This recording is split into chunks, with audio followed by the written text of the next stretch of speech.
You are covered by Emadek TV, so and Nyamia Yadomi and Saka Ambassador TV. I say Ambassador TV is one of the most controversial bloggers ever YouTube channel. So since you are Pure FM, and me channel you or no ever person me sano.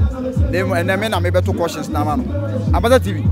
I'm for so akwaji sika afri Beyou ho antina ama woni nature TV mo keka sem efa Beyou ho mo blogge chese oya ade kra na nya na mo kan ana ne obeye bia eye etina ma da bia mo kan asem okay omo mo ka sa no I think so munim de omo ka Beyou ma me 10 pesos kra but on say udo bia uyi uye mu nyina ade ma no wo hwe Beyou comedy aduma oye wo hwe nipa di na chi a na timi say Abrante no reduce unemployment organ ha enti se wo ye bibi na e kama aden na yen support no ana penifo na kan ya se mi say de oso de partner dom di na chi ti timi say Beyou de oye no dom di na chi obi apana asam ti no o ma me 10 pesos krada on timi ntwa meka nti de nza me kwaji ska fi no de me ya ma Beyou nyina no efimi amakoma mu on so timi say me ne kurasi enu afom jamna kentan and then yes, I be pay more. That's what Tim say. Ye ni agro. Don't you must. Yes, and to be comedy dear. Minia, ya dear one bar for the amana. Sanity. Ambassador TV. Sesia social media, YouTube, blogging. Sanity. Ejuma not saying. I say. Obi asu ejuma dear for power. And I want to say. Ejuma na nyafo. Adding. Obi abi YouTube channel. There 3 years ni. Ebi a wonya monetization kra so. But sometimes on say yasinam dua so ana homahunu soro me kai say almost strike Ambassador TV ana me imagine say no ma min create Ambassador TV plus Beyou musomu Emadek kwa usomu na echamu na kemo esomu within 1 week na menya monetization enti enam dua so ana homahunu soro enya fosa o ha stress abekom threat am for be threaten o hwe wo hawa abekom a utim say enya fo but determination tino person succeed ya wetin succeed Ambassador TV am for say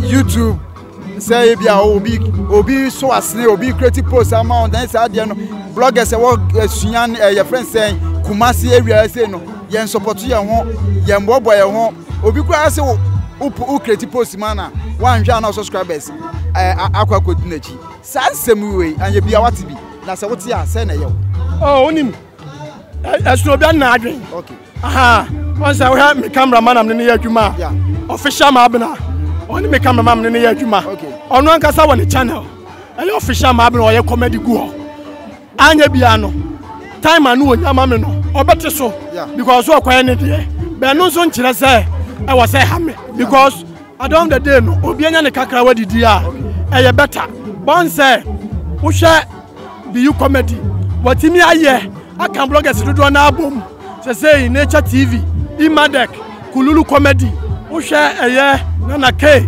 won nyina timi a try abom modern abeye one family enti no wo keti post mo bia and say bon say sometimes me uni say obi o onya ne fo a on value adwuma na oye no yes wo hwe me cameraman na official ma abena na adwuma wo ye bo de link ni mame was keti post mame ebi o amenye I was so many far or how be move.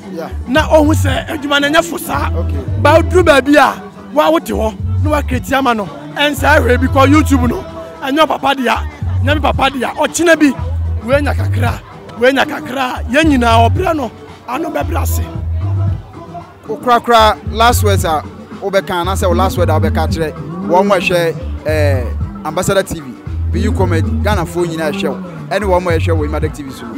Assembly now catch you. Now me catch you bibi say unsubscribe to Beyou comedy. Emadek TV. Now fence no oputai comedy. Official ma bena comedy. Obi bia wo YouTube bia no. Mo subscribe ma wo mo.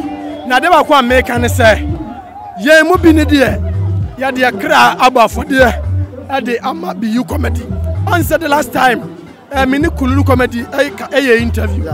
Na every one me be do mo se omu ade to ho na no na me wo ho wo hwe Fanta Black mo wo hwe eye kwa wizi mo na me ni mo da be no ye hia ye no ase ye nuafo we kire se odo awo ye ntam o che me sha kwa wizi e bia na ne ho akire no e bia me nso na me ho akire me but ene mo do aba yantam nti no se se anya namfo bia mu ye nnuafo we kire se ye wo odo e de ma ye ho na nti twitwa enu obi antam enra wo ye me interview koto enra me ona man for frame me na bi from abrochire dia nsam no akokan oba kwa na minim ne da ba no oni me eno kire se eye odo ana we ntimti no bia ka sai yemfa odo enante dachi ebe ya ma ye nyina ya da se Ambassador TV ne na chen ko nyame inshallah Emadek TV mungo so anhwe nyame inshallah mo adofo am hwe mo am subscribe